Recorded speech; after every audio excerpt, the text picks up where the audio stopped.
25 से 31 मार्च तक राजस्थान दिवस के तहत साप्ताहिक महोत्सव चल रहे हैं। जानकारी देंगे, लेकिन फिलहाल आज बता दें कि प्रधानमंत्री मोदी के मन की बात कार्यक्रम का बीजेपी मुख्यालय पर प्रसारण हुआ है। बड़ी जानकारी, भाजपा प्रदेश अध्यक्ष मदन राठौड़ ने कार्यकर्ताओं के साथ मन की बात कार्यक्रम को देखा है। ये बड़ी खबर आपको बता रहे हैं। प्रसारण के दौरान कैबिनेट मंत्री जोगाराम पटेल भी मौजूद रहे। बीजेपी मुख्यालय पर मन की बात कार्यक्रम का आज प्रसारण हुआ।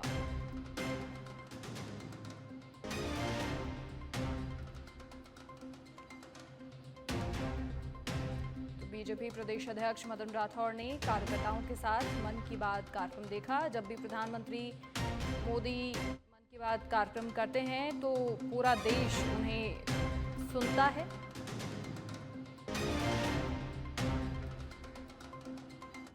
और अब क्योंकि प्रदेश में 25 से 31 मार्च तक राजस्थान दिवस के चलते साप्ताहिक महोत्सवों का आयोजन हो रहा है और 31 मार्च यानी कल राज्य स्तरीय निवेश उत्सव का कार्यक्रम होगा। राइजिंग राजस्थान इम्पैक्ट 1.2 पर चर्चा होगी। 11:30 बजे का वक्त होगा। होटल क्लार्क्स आमेर में कार्यक्रम आयोजित होगा। सीएम भजनलाल शर्मा कार्यक्रम के मुख्य अतिथि रहेंगे। 31 मार्च को राज्य स्तरीय निवेश उत्सव का कार्यक्रम। राइजिंग राजस्थान के इम्पैक्ट पर इस दौरान चर्चा होगी और होटल क्लार्क्स आमेर में कार्यक्रम आयोजित होगा। इंजीनियरिंग एवं प्रबंधन विश्वविद्यालय में 4.0 हैक कार्यक्रम का आयोजन किया जा रहा है। 4.0 हैक कार्यक्रम का एक बड़ा आयोजन जिसे देश भर के छात्रों, इनोवेटर्स और तकनीक के प्रति उत्साही लोगों के लिए एक साथ लाने के लिए डिजाइन किया गया है। ये 36 घंटे का कार्यक्रम है जहां प्रतिभागी तकनीक के माध्यम से वास्तविक दुनिया की चुनौतियों का सहयोग, निर्माण और समाधान करते हैं। ये हैकाथॉन सिर्फ कोडिंग से कहीं बढ़कर है। ये कार्यक्रम विचारों का पता लगाने, नए कौशल सीखने और समान विचारधारा वाले समुदाय से जुड़ने का स्थान है, जहां नए और अनुभवी हैकर एक मंच पर कलात्मक गतिविधि में भाग लेते हैं। हैक प्रतिभा को प्रदर्शित करने और आगे बढ़ाने के लिए एक सही मंच प्रदान करता है। इस कार्यक्रम में 7,000 से ज़्यादा रजिस्ट्रेशन हुए हैं। 80 यूनिवर्सिटी के अभ्यर्थियों ने इसमें भाग लिया है।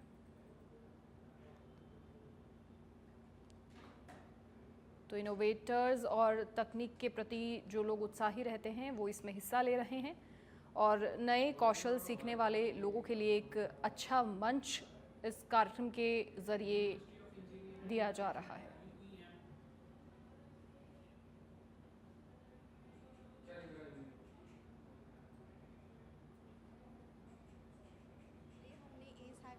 किया था इस कॉलेज में और ये इसका 4th ईयर है। और सच बताऊँ तो ये हैकाथॉन जेन्युइनली राजस्थान का सबसे बड़ा हैकाथॉन है। यहाँ पे स्टूडेंट्स, जैसा कि साहित्य ने मेंशन किया, हर सिटीज़ से आते हैं, 40+ cities, and this time we are doing it 36 hours.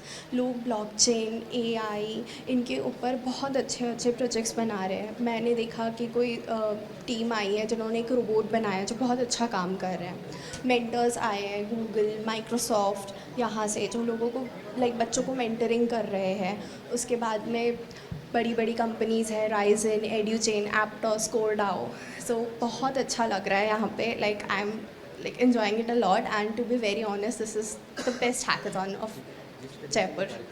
Uttar Pradesh की राज्यपाल आनंदीबेन पटेल 2 दिवसीय यात्रा पर चित्तौड़गढ़ पहुंची, जहां सर्किट हाउस में ADM, ASP और AASP उपखंड अधिकारी सहित अन्य प्रशासनिक अधिकारियों ने उनकी अगवानी की। चित्तौड़गढ़ प्रवास के दौरान राज्यपाल पटेल विश्व प्रसिद्ध चित्तौड़ दुर्ग का भ्रमण करेंगे और साथ ही मेवाड़ के सुप्रसिद्ध कृष्णधाम सांवरिया सेठ के दर्शन करने का भी उनका कार्यक्रम है।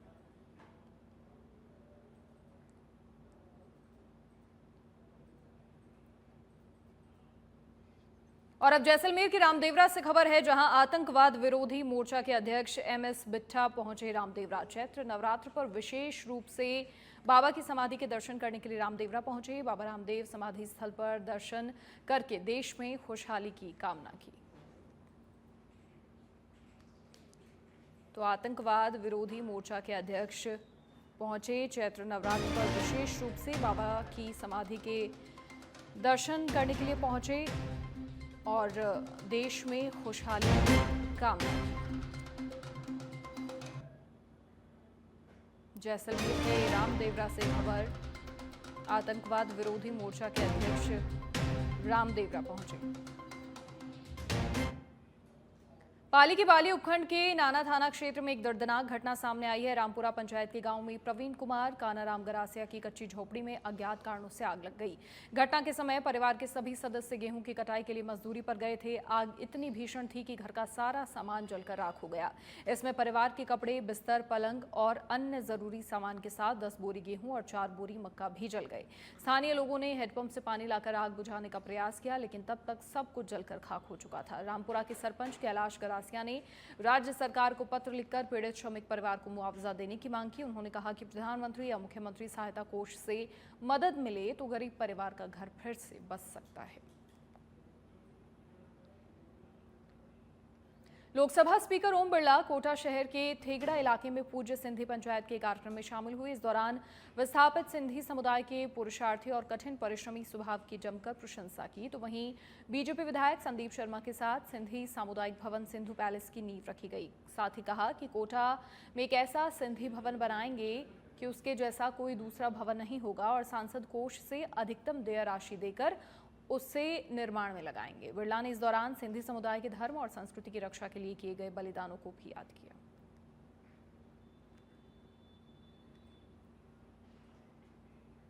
चाकसू में विभिन्न स्थानों पर सर्व हिंदू समाज और विभिन्न संगठनों ने हिंदू नववर्ष मनाया। नवरात्रि के साथ शुरू हुए नव संवत्सर पर विधायक राम अवतार बैरवा के नेतृत्व में आरएसएस और भाजपा कार्यकर्ताओं की ओर से कार्यक्रम का आयोजन हुआ। इस दौरान विधायक ने भारतीय नववर्ष की बधाई देते हुए कहा कि मान्यता है कि भारतीय काल गणना के अनुसार सृष्टि की रचना और हमारे राष्ट्र की गौरवशाली परंपराओं हमारी सनातन संस्कृति को दर्शाता है।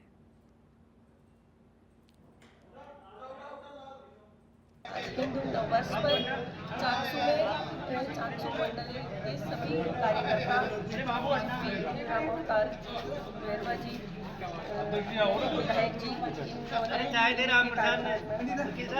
सारा ये व्यवस्था करवाई है कि दादा वल्लभ जी मंदिर वहाँ शरबत और तिलक लगाकर सभी को नववर्ष की शुभकामनाएं दी गई है। नवरात्रि पर हार्दिक शुभकामनाएं दी गई है। पार्टी मोड़ पर सभी ने शरबत पिलाकर और तिलक लगाकर वहाँ भी व्यवस्था करवाई है। सभी बीजेपी कार्यकर्ता, सभी भारत के सभी नागरिकों को जयपुर में चौमू थाना अधिकारी प्रदीप कुमार शर्मा का एक्शन, किराए पर गाड़ी लेकर खुर्द-बुर्द करने से जुड़ा मामला। 4 अपराधियों को गिरफ्तार किया गया है। पुलिस मामले में आगे की जांच पड़ताल कर रही है और पूछताछ कर रही है। किराए पर गाड़ी लेकर खुर्द-बुर्द करने का मामला है और 4 अपराधियों को गिरफ्तार किया है। फिलहाल चारों से पुलिस पूछताछ कर रही है।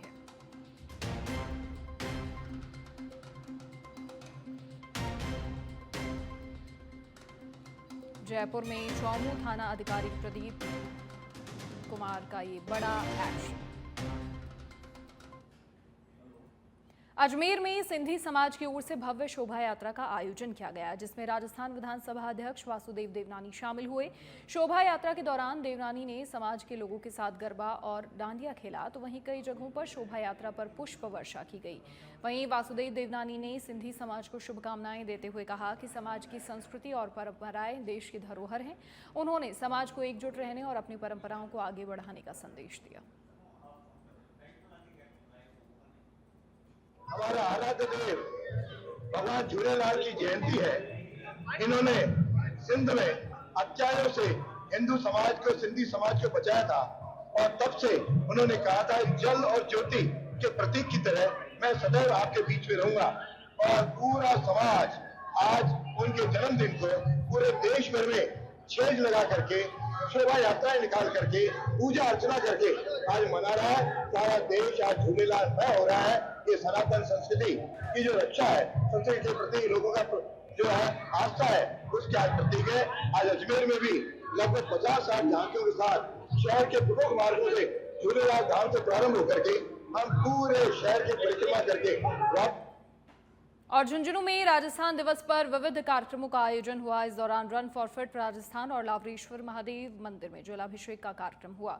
तो वहीं लावरेश्वर मंदिर में भगवान शिव को जलाभिषेक कर प्रदेश की खुशहाली और समृद्धि की कामना की गई।